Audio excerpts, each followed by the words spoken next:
We are following some breaking news today. Hezbollah has rejected the latest ceasefire proposal with Israel. It's something Iran says has to be agreed upon before reaching a peace deal with the U.S.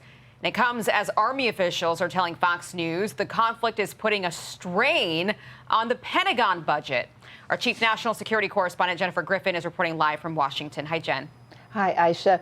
Well, the unresolved conflict with Iran, the rising cost of fuel, and unexpected U.S. military operations is straining the Pentagon budget, U.S. Army officials told Fox, forcing tough budget decisions and curtailed training. Quote, current energy market dynamics, an oblique reference to disruptions in the Strait of Hormuz, are increasing fuel costs, which can affect the costs of transporting personnel, supplies, and equipment. The chief of naval operations, Admiral Daryl Cottle, told the House Armed Services Committee that without supplemental funding, the U.S. Navy will have to make tough decisions.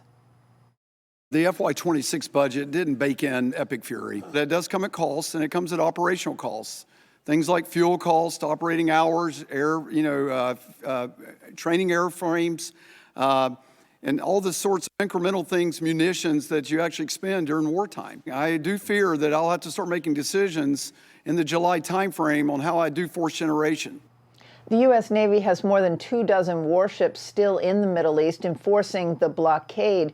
To date, the Navy has redirected 127 commercial vessels and disabled 6 ships attempting to reach Iranian ports. The ceasefire with Iran remains fragile. Earlier this week, the U.S. military took part in one of the biggest exchange of strikes since the ceasefire began on April 7th. Iran fired 13 ballistic missiles and 17 drones at Kuwait.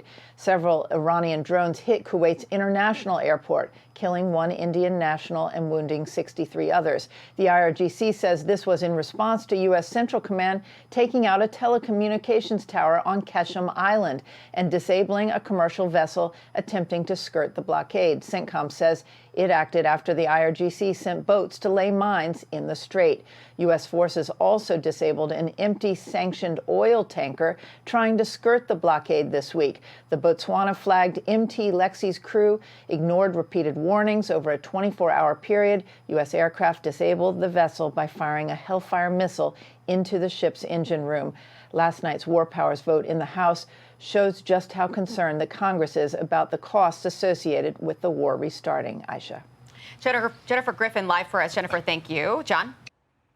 Be sure to like and subscribe for all the Fox News latest on YouTube and catch full shows streaming now on Fox One.